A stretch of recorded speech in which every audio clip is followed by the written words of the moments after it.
All glory be to God.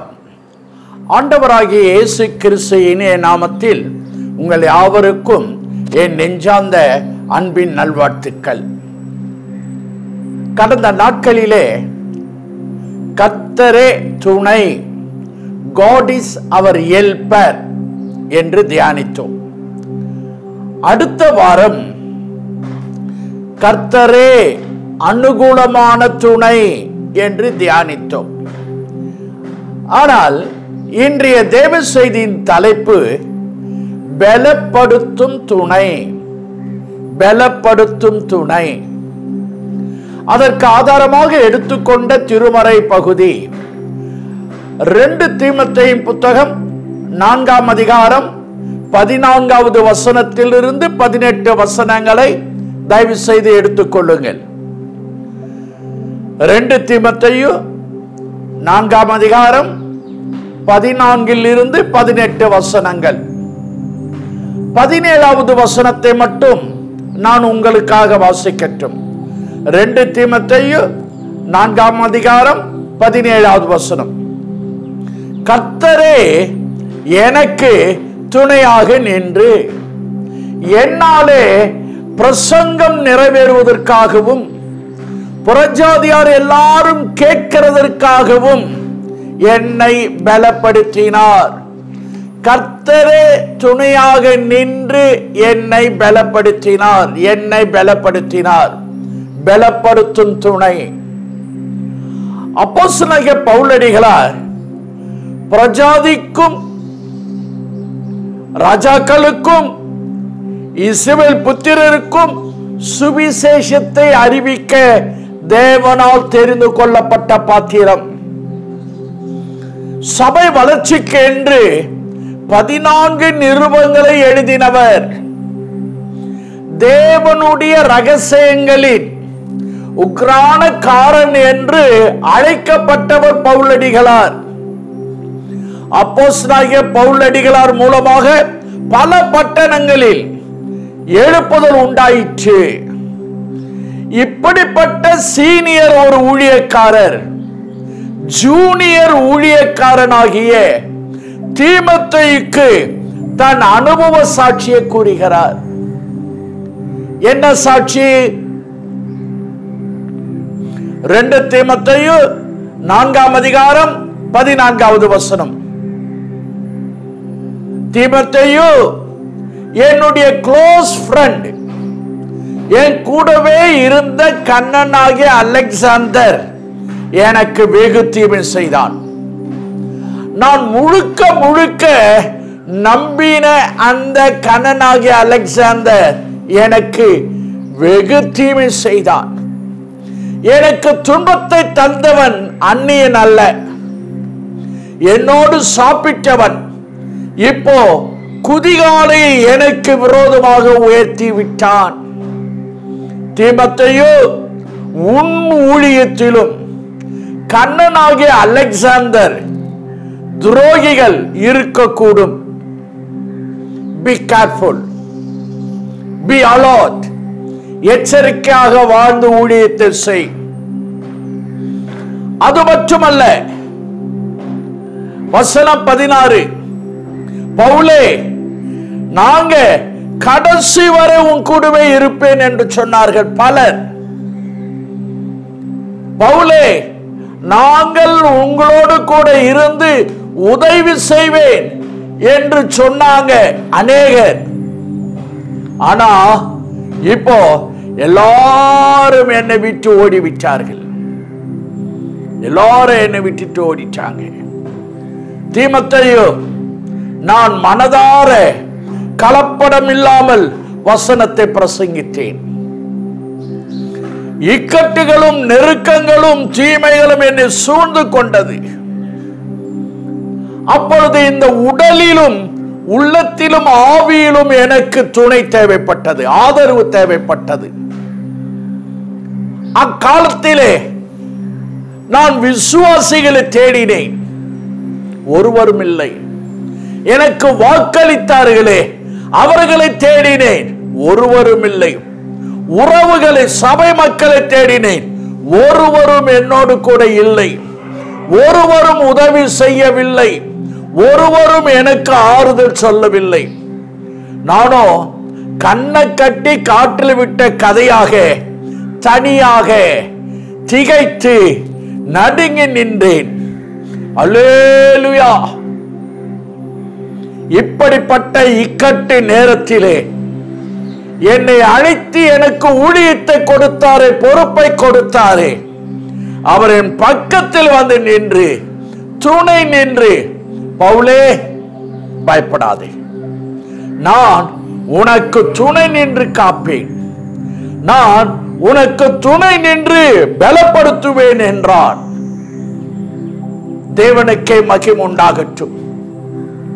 இந்த சாட்சி இங்கு அமர்ந்து கொண்டிருக்கிற உங்கள் ஒவ்வொருவருக்கும் சாட்சியாக மாற வேண்டும். அன்று அப்போஸ்தலனாகிய பவுலுக்கு துணை நின்று பலப்படுத்தினவர் இன்று உங்கள் ஒவ்வொருவருக்கும் துணை நின்று பலப்படுத்துவாராக, பாதுகாப்பாராக. தேவனுக்கே மகிமை உண்டாகட்டும். கர்த்தர் ஏன் துணையாக இருக்கிறார்? ஏசாயா 41 அதிகாரம் 13வது வசனம், வலது கரத்தை பிடித்து நான் உனக்கு துணை நிற்கிறேன்.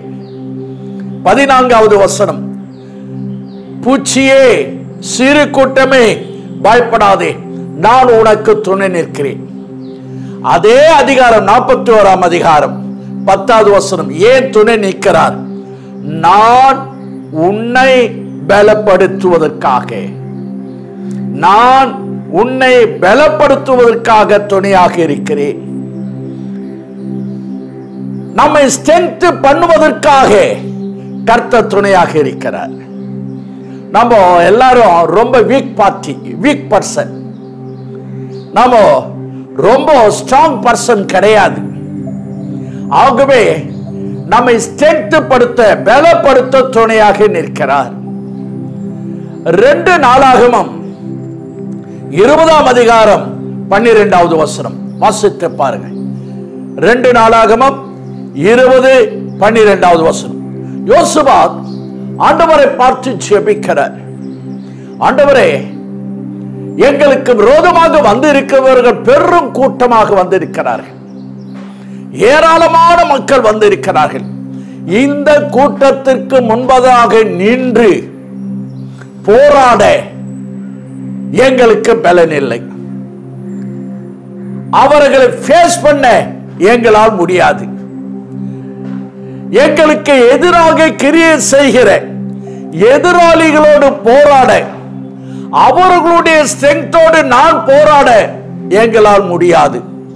அதனாலே உம்முடைய துணை தேவை, உம்முடைய துணை தேவை.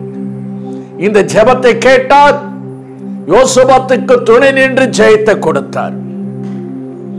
எனக்கு அன்பானவர்களே, நம்முடைய பலவீனத்திலும் நம்மை பலப்படுத்துவதற்காகவே இயேசு நமக்கு துணையாக நிற்கிறார். தேவனுக்கே மகிமை உண்டாகட்டும். நியாயாதிபதிகள் புத்தகம் 6 அதிகாரம் 12 16 வசனங்களை வாசித்து பாருங்கள். அன்று ஒரு நாள் இக்கட்டான ஒரு சூழ்நிலையில் கிதியோன் எதிரிகளுக்கு பயந்து நடுங்கி திகைத்து இருக்கிறான். அப்பொழுது கர்த்தருடைய தூதன் மரத்தின் கீழே அமர்ந்து கொண்டு, கிதியோன் பயப்படாதே, நான் உன்னோடு கூட இருப்பேன். எனக்கு அன்பானவர்களே, நீங்களும் நானும் எப்படிப்பட்ட சூழ்நிலையில் இருந்தாலும் நாம் ஆராதிக்கிற நம்முடைய கர்த்தர் நமக்கு துணையாக வந்து நிற்பார், நம்மோடு கூட இருப்பார். அன்று என்ன நடந்தது? நியாயாதிபதிகள் புத்தகம் 16 அதிகாரம் 16வது வசனம். கிதியோன் எதுக்கு பயப்படாத, நான் துணையாக இருக்கிறேன். ஒரு மனுஷனை முறியடிப்பது போல நீ மீதியானீரை முறியடிப்பாய். கிதியோனை அன்றைக்கு பலப்படுத்தினார். மத்தேயு எழுதின நற்செய்தியின் புத்தகம் 14 அதிகாரம் 22 34 வசனம் வரையில் வாசித்து பாருங்கள். அன்று ஒரு நாள் ஆண்டவராகிய இயேசு கிறிஸ்து ஜெபிக்க புயல் காற்று வீசாத ஒரு மலையின் மீது ஏறி சென்று அங்கு அமர்ந்து ஜெபித்துக் கொண்டிருக்கிறார். அவர் தனித்து ஜெபித்துக் கொண்டிருக்கும் போது தன் சீடர்களுக்கு ஏற்பட்ட பேராபத்தை உணர்ந்தார். நடந்தது என்ன?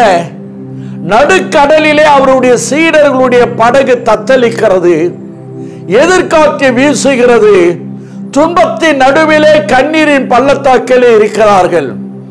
இயேசு அமைதியான இந்த இடத்தை விட்டுவிட்டு அடுத்த சில வினாடிகளின் நொடிகளிலே நடுக்கடலில் எதிர்காற்றினால் அல்லல்படும் சீடர்களுக்கு பக்கத்தில் வந்து நின்றார், துணை நின்றார். என்ன நடந்தது? காற்று அமர்ந்தது. சீடர்கள் கடலை கடந்து கெனசரேத்து நாட்டிலே சேர்ந்தார்கள். அவர்கள் சென்று சேரக்கூடிய இடத்திலே தேவன் அவர்களை பலப்படுத்தி சேர்த்தார். துணை நின்று சீடர்களை பலப்படுத்தினார். ஆதியாகமம் 32 அதிகாரம் 24 இருந்து 31 வசனங்களை வாசித்து பாருங்கள். பக்தனாகிய யாக்கோபு தனக்கு உண்டான எல்லாவற்றையும் அக்கறைப்படுத்திவிட்டு தனித்திருந்து ஜெபிக்கிறான். அப்பொழுது கர்த்தர் பொழுது விடியும் மட்டும் யாக்கோபோடு துணை நின்றார். யாக்கோபோடு துணை நின்றதினாலே என்ன நடந்தது? இப்பொழுது யாக்கோபு அல்ல, இஸ்ரவேல் என்று பெயர் மாற்றினார். எல்லாவற்றுக்கும் மேலாக வசனம் 31 சொல்லுகிறது, அவன் வாழ்க்கையிலே அஸ்தமித்த சூரியன், இருள் அடைந்தது வாழ்க்கை, சூரியன் உதயமாயிற்று, விடியல் வந்துவிட்டது. தேவனுக்கே மகிமை உண்டாகட்டும். 1 சாமுவேல் 14 அதிகாரம் 45 வசனத்தின் கடைசி பகுதி. ஜனங்கள் சவுலை நோக்கி, ராஜா, தேவன் யோனத்தானோடு துணை நின்று பலப்படுத்தினார். ஆகவே தனி மனிதனாக நின்று இந்த யோனத்தான் பெலிஸ்தியரை முறியடித்தான். துணை நின்றார் தேவன் யோனத்தானோடு. ஒரு மனிதனாக நின்று பெலிஸ்தியரை முறியடித்தார். யாத்திராகமம் 34 அதிகாரம் 5 வசனம். பக்தனாகிய மோசே மலையின் மீது ஏறி சென்றார். கர்த்தர் ஒரு மேகத்தில் இருந்து இறங்கி இறங்கி, மனதில் பதித்துக் கொள்ளுங்கள், நீங்கள் அவரை நோக்கி பார்க்க போகும்போது அவர் இறங்கி வருகிறார். அங்கே அவன் அருகே நின்று இறங்கி வந்தவர் மோசேயின் அருகில் நின்றார். நடந்த சம்பவம் யாத்திராகமம் 34 30 வசனம் 35 வசனம். மோசேயின் முகம் பிரகாசித்தது. கர்த்தர் நாம் அருகே துணையாக நிற்கும் போது நம் முகம் வெட்கப்படாது. அல்லேலூயா சொல்ல மாட்டீங்களே? கர்த்தர் நமக்கு துணையாக இருக்கும் போது நம் முகம் செத்து போகாது. கர்த்தர் நமக்கு துணையாக இருக்கும் போது நம் முகம் தோய்ந்து போகாது. தேவனுக்கே மகிமை உண்டாகட்டும். 1 சாமுவேல் 3 அதிகாரம் 10 வசனம் வாசித்து பாருங்கள். சின்ன சாமுவேலின் அருகே கர்த்தர் வந்து நின்றார்.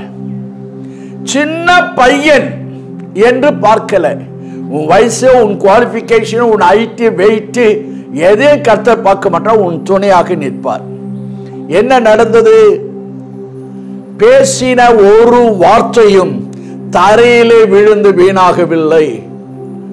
நான் சொல்றேன், தேவன் உனக்கு துணையாக இருந்து உன் அருகில் இருந்து அவர் உன் இடத்துல ஒரு வார்த்தை, வாக்கை, வசனத்தை கொடுத்திருப்பாரே, ஆனால் அது வீண் போகாது. அந்த வார்த்தை, வாக்கே, வசனம் உன்னிலே கிரையை செய்யும். அது வீணாக அது விழுந்து போவது கிடையாது. தேவனுக்கே மகிமை உண்டாகட்டும். மீண்டும் 2 தீமோத்தேயு 4 அதிகாரம் 17 வசனம். என்னாலே, பவுல் சொல்றார், என்னாலே பிரசங்கம் நிறைவேறும். புறஜாதியார் எல்லாரும் பிரசங்கத்தை கேட்கணும். இதற்காக தான் கர்த்தர் எனக்கு துணை நின்று என்னை பலப்படுத்தினார். அப்போஸ்தலர் 9ஆம் அதிகாரத்தை தயவு செய்து எடுத்து வாசித்து பாருங்கள். ஒரு நாள் பவுல், அந்த சவுல் கர்த்தருடைய சீஷரை பயமுறுத்தி கொலை செய்யும்படி சீறி பாய்ந்து போனான். தமஸ்குவுக்கு சமீபத்த போது வானத்தில் இருந்து ஒரு ஒளி அந்த சவுலை சுற்றில பிரகாசித்தது. சவுலே சவுலே என்று கூப்பிட்டார். சவுலே, நீ ஏன் என்னை துன்பப்படுத்துகிறாய் என்று பேசினார். சவுலே, நீ எழுந்து பட்டணத்துக்குள்ளே போ, நீ எப்படி வாழ வேண்டும் என்று அங்கு ஒருவன் சொல்லுவார்.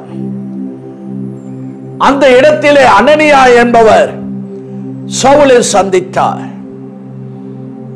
அவர் சொன்னார், சவுலே, இயேசு உன் கரத்திலே மேன்மையான ஊழியத்தை தந்திருக்கிறார். என்ன ஊழியம்? புறஜாதிகளுக்கும் ராஜாக்களுக்கும் இஸ்ரவேல் புத்திரருக்கும் இயேசுவின் நாமத்தை, இயேசுவின் சுவிசேஷத்தை மனதார நீ அறிவிக்கணும், நீ தெரிவிக்கணும். அதற்காக தேவன் உன்னை தெரிந்து கொண்ட பாத்திரம். தீமோத்தேயு, அன்றைய நாள் முதல் இன்று நாள் வரை ஆதியிலே இருந்த வார்த்தையை பிரசங்கித்துக் கொண்டு வருகிறேன். வார்த்தையாக இருக்கும் தேவனை மக்களுக்கு வெளிப்படுத்திக் கொண்டு வருகிறேன். அந்த சராசரங்களில் சிருஷ்டித்த வார்த்தையை ஜனங்களுக்கு நான் போதிக்கிறேன். ஜீவனுள்ள வார்த்தையை, மனிதனை பிழைக்க வைக்கும் வார்த்தையை, பலனையும் மன தெளிவையும் ஞானத்தையும் சுகத்தையும் மனிதனுடைய தேவைகளை தருகிற வார்த்தையை, விடுதலை தரும் வார்த்தையை மனதார கலப்படம் இல்லாமல் நான் பிரசங்கித்துக் கொண்டு வருகிறேன். என்ன ஆச்சரியம்! அவரை அறியும் அறிவு வாசனை எல்லா இடங்களிலும் வீசியது. எல்லா இடங்களிலும் வெற்றி சிறக்க பண்ணினார். இத பிசாசு பார்த்தான். சும்மா இருப்பானா? இதை கண்ட பிசாசு எனக்கு எதிராக கிரியை செய்ய ஆரம்பித்தான். சுவிசேஷத்தின் நிமித்தம் பல இடங்களில் அடி வாங்கினேன். சத்தியத்தின் நிமித்தம் நான் ஜெயிலிலே அடைக்கப்பட்டேன். நீதியை நிமித்தம் பல இடங்களிலே அடித்து விரட்டப்பட்டேன். ஒரு சமயம் நான் செத்துவிட்டேன் என்று நினைத்து என்னை விட்டுட்டு போயிட்டாங்க. சுருக்கமா சொல்ற, என் ஆவிக்குரிய மகனாகிய தீமோத்தேயு, 2 தீமோத்தேயு 4ஆம் அதிகாரம் 17வது வசனம். என்னிடத்தில் ஊழியத்தை தந்தவர், தன் திட்டத்தை, தன் சித்தத்தை தந்தவர், ஒரு டாஸ்க் பொறுப்பை கொடுத்தவர், சிங்கத்தின் வாயில் இருந்து என்னை விடுவித்தார். இங்கு சிங்கம் என்பது எழுத்துக்குரிய சிங்கம் அல்ல, கொடிய கர்ஜிக்கிற மனிதர்களை குறிக்கிறது. வசனம் 18, என்னிடத்தில் திட்டத்தை தந்தவர், என்னிடத்தில் தன்னுடைய சித்தத்தை வெளிப்படுத்தினவர், துணை நின்று எல்லா தீமை நின்று விடுவித்தார். மனதில் வைத்துக் கொள்ளுங்கள், எல்லா தீமை நின்று விடுவித்தார். தேவன் உங்களுக்கு ஒரு டாஸ்க் ஒன்று கொடுத்து இருப்பாரேயானால், திட்டம் சித்தம் கொடுத்திருப்பாரேயானால், உங்களை தேவன் தெரிந்து கொண்ட நோக்கத்தை, வேறு பிரித்த நோக்கத்தை நிறைவேற்றும்படி உங்களுக்கு துணை நிற்பார். தேவனுக்கே மகிமை உண்டாகட்டும். நீங்களும் நானும் விசுவாசத்திலே, பரிசுத்தத்திலே, தேவ சித்தத்தில் ஓடும்போது பிசாசு கெஜிக்கிற சிங்கத்தை போல தந்திரமாக வந்து வஞ்சகத்தால் நம்மை பாதியிலே விழ செய்வான். பாதியிலே தேவ திட்டத்தை நிறைவேறாத படிக்க தடை செய்வான். எனக்கு அன்பானவர்களே, நீங்களும் நானும் தேவ திட்டத்தை செய்வதால் எல்லாரும் நம்மை ஆதரிப்பார்கள், எல்லாரும் நமக்கு உதவியாக இருப்பார்கள் என்று மட்டும் நினைக்க கூடாது. அது மட்டுமல்ல, அதே நேரத்தில் நமக்கு வருகிற பாடுகளை, நிந்தைகளை கண்டு நாம் மனம் சோர்ந்து விடக்கூடாது, நாம் மனம் தளர்ந்து விடக்கூடாது. காரணம், நமக்கென்று பாதையை, நமக்கென்று ஊழியத்தை தந்தவர் நம்மை பாதியிலே கைவிட மாட்டார். வலது கரத்தை உயர்த்தி, எனக்கு டாஸ்க் ஒன்று கொடுத்தவர் என்னை பாதியிலே விட்டு விலகவும் மாட்டார், என்னை கைவிடவும் மாட்டார். அவர் நிறைவேற்றும் வரை நமக்கு துணையாக இருந்து நம்மை காப்பார். அவர் திட்டத்தை, சித்தத்தை, நோக்கத்தை நிறைவேற்றும் வரை நம்மை பலப்படுத்துவார். தேவனுக்கே மகிமை உண்டாகட்டும். ஏன் பிசாசு நமக்கு விரோதமாக வருகிறான்? அல்லது ஏன் பிசாசு நமக்கு விரோதமாக செயல்படுகிறான்? நாம் நன்றாய் இருப்பது, நாம் வாழ்விலே உயர்ந்து இருப்பது, நாம் சந்தோஷமாய் இருப்பதை பிசாசுக்கு சிறிதளவும் கொஞ்சம் கூட பிடிக்கவே பிடிக்காது. கர்த்தர் நம்மை குறித்து வைத்திருக்கிற திட்டத்தை, தரிசனத்தை நிறைவேற்ற விடமாட்டான். எனவே பிசாசு தந்திரமாக பொறாமையின் ஆட்களை நமக்கு எதிராக எழுப்பி விடுவான். எப்படி ஆகிலும் நம்முடைய அட்ரஸ் இல்லாம ஆக்கணும், அதுதான் அவனுடைய திட்டம். எப்படி ஆகிலும் நம்மை மட்டம் தட்டணும், அதுதான் பிசாசுனுடைய எண்ணம். ஆனா நான் ஒன்று சொல்றேன், பிசாசு வெளியே இருந்து கிரியை செய்கிறவன்.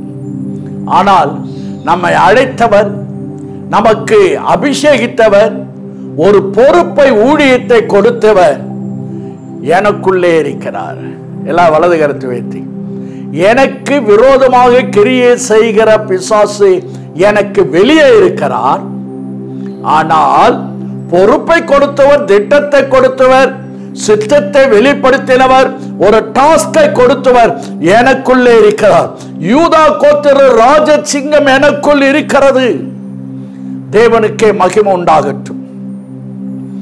உங்க வாழ்க்கையில எல்லா பகுதியிலும் பிசாசு தன்னுடைய ஏஜென்ட்களை அனுப்பி உன்னை தாக்குவான், உன் குடும்பத்தை தாக்குவான், உன் சரீரத்தை தாக்குவான், உன் மனதை கரைப்படுத்துவான், உன் பரிசுத்த ஜீவியத்திலிருந்து கீழே விழத்தள்ளுவான், உன்னுடைய ஜீவியத்தை கசப்பாக்குவான். இதுதான் பிசாசுனுடைய வஞ்சகம், அதுதான் திட்டம். ஆனா பயப்படாதே, நாம் தேவன் நாம் ஒவ்வொருவரையும் நட்டாற்றில் விட மாட்டார். எல்லாம் சொல்லுங்க, என் தேவன் ஒரு மண்ணு குதிரை அல்ல. அவரை நம்பி தாராளமாக ஃபீல்டில் இறங்கலாம், அவரை நம்பி அவர் கொடுக்கிற அந்த பொறுப்பை வாங்கிக் கொள்ளலாம். நட்டாற்றில் விட்டுவிட மாட்டார் என் தேவன். இயேசு கைவிடவே மாட்டார். ஒரு நாளும் இயேசு அறக்குறையாக உன்னையும் என்னை கைவிடவே மாட்டார். அவர் கொடுத்த டாஸ்கை நான் கம்ப்ளீட் பண்ற வரைக்கும் அவர் என்னை பலப்படுத்தி என்னை காப்பார். உங்க ஃபேமிலியில ஒரு டாஸ்க் இருக்கு, நீங்க வேலை செய்யற இடத்துல ஒரு டாஸ்க் இருக்கு, உங்க பிசினஸ்ல, உங்க லைஃப்ல ஒரு டாஸ்க் இருக்கு. அவைகளை நீங்கள் கம்ப்ளீட் பண்ற வரைக்கும் கர்த்தர் உங்களை கைவிட மாட்டார், உங்களோடு கூட இருப்பார். தேவனுக்கே மகிமை உண்டாகட்டும். பக்தனாகிய யோபுவை சற்று சிந்தித்து பாருங்கள். ஆதியாகமம் 37ஆம் அதிகாரம் 5வது வசனம். அவனுடைய டாஸ்கை ஒரு சொப்பனத்தில் வெளிப்படுத்தினார். ஆதியாகமம் 45:5 அவன் தான் போயிட்டு ராஜாவுக்கு பக்கத்தில் உட்காரணும். ஆனா அதுல இருந்து கீழே விழத்தல்ல, அது நிறைவேறாது இருக்க பிசாசு எவ்வளவு தந்திரம் பண்றான். பக்தனாகிய யோசேப்புக்கு எதிராக, அதாவது ஒரே ஒரு நபருக்கு எதிராக அவனுடைய 10 சகோதரர்கள் சுட்டு போட்டாங்க. என்ன நடந்தது? ஆண்டவர் யோசேப்புக்கு தந்த டாஸ்கை நிறைவேற்றி முடிக்க மட்டும் ஆதியாகமம் 39:2 அவனுக்கு துணையாக இருந்தார், அவனுக்கு ஃபேவராக இருந்தார். தேவனுக்கே மகிமை உண்டாகட்டும். தீமோத்தேயு, தேவன் எதுவரைக்கும் எனக்கு துணையாக நின்றார்? 2 தீமோத்தேயு 4:18 நான் பரலோக ராஜ்யத்தை அடையும் மட்டும், பரலோக ராஜ்யத்தை அடைய மட்டும் ஊழியத்தை கொடுத்த என் தேவன் எனக்கு துணையாக இருந்தார். ஆண்டவர் எனக்கு தந்த ஓட்டத்தை ஓடி முடியும் மட்டும், அதாவது நான் நம்முடைய பரமபிதா அப்பா வீட்டில காலை எடுத்து வைக்க மட்டும் அவர் எனக்கு துணையாக இருந்தார். அவர் கிருபையால், அவர் பலத்தால் நான் ஓட்டத்தை ஓடி முடித்தேன். தீமோத்தேயு, என்னை அவர் எப்படி பலப்படுத்தினா தெரியுமா? என் பக்கத்திலே நின்று என்னை தட்டி கொடுத்து, உன் பலவீனத்தில் என் பலன் பூரணமாக விளங்கும், என் கிருபை உனக்கு போதும், பலப்படுத்தி பலப்படுத்தி தொடர்ந்து ஓடு என்பார். என் கிருபை உனக்கு போதும், சோர்ந்து போகாதே, விசுவாசத்தை காத்துக்கொள், தொடர்ந்து பிரசங்கம் பண்ணு, தொடர்ந்து பிரசங்கம் பண்ணு என்பார். தீமோத்தேயு, அவனை நம்பி இவனை நம்பி நீ ஊழியத்தில் நீ ஓடாதே. அவருடைய கிருபையை பற்றி கொண்டு, அவருடைய வார்த்தையை சார்ந்து கொண்டு நீ ஓடு. உன் சுயத்தை தன் நலத்தை சார்ந்து ஓடாதே. 1 கொரிந்தியர் 15:10 நான் அதிகமாக பிரயாசப்பட்டேன், உண்மை, ஆகிலும் நான் அல்ல. அப்படியானால் யார்? என்னுடனே இருக்கிற தேவ கிருபையை அப்படி செய்தது. என்னுடனே இருக்கிற தேவ கிருபையை அப்படி செய்தது. மற்றவருடைய யோசனை என்ன தெரியுமா? அப்போஸ்தலனாகிய பவுலை கொலை செய்யணும், அது முடியல. எத்தனை முறை சாத்தான் உங்களுக்கு என்னையை வீழ்த்த நினைத்தார்? எத்தனை முறை எதிராளிகள் நம்மை கவிழ்க்க சதி திட்டம் தீட்டினாங்க? முடிந்ததா? ஏன் இப்பொழுது வாழ்கிறோம்? அவருடைய சுத்த கிருபை. 2 கரங்களை உயர்த்தி, ஆவிக்குரிய மகனே, எல்லாரும் இருப்பாங்க, ஆனா எல்லாராலும் எப்பொழுதும் இருக்க முடியாது. எல்லாரும் கடைசி மட்டும் உன்னோடு கூட இருக்க முடியாது. காரணம், மனித உறவு. அந்த மனிதனுக்கு ஒரு லிமிட் இருக்கு. அந்த லிமிட்டை தாண்டி வராததற்கு அந்த மனிதன் 1000 நொண்டி சாக்குகளை கூறுவான், கடைசி மட்டும் வரமாட்டான். கடைசி மட்டும் வருபவர் கர்த்தர் ஒருவர் தான். 2 கரங்களை உயர்த்தி கடைசி மட்டும் வந்து நம்மை பலப்படுத்துவர் அவர்தான். அன்று தானியேல் உபவாசித்து பலனற்று இருந்தான். கர்த்தர் தூதனை அனுப்பி, பிரியமான தானியேலே திடர்கொள் என்று திடப்படுத்தினார். எனக்கு பிரியமானவர்களே, லூக்கா 24:49 அப்போஸ்தலர் முதல் 18வது வசனம், தேவதூதனால் நம்மை பலப்படுத்த மாட்டார், பரிசுத்த ஆவியானவரே வந்து இறங்கி, பரிசுத்த ஆவியானவர் நம்மை நிரப்பி, பரிசுத்த ஆவியானவர் நம்மை அபிஷேகித்து, பரிசுத்த ஆவியானவரால் நம்மை பலப்படுத்துவார். 2 கரங்களை உயர்த்தி, கடைசி மட்டும் என்னை பலப்படுத்தக்கூடிய பரிசுத்த ஆவியானவரே உமக்கு கோடான கோடி தோத்திரம்.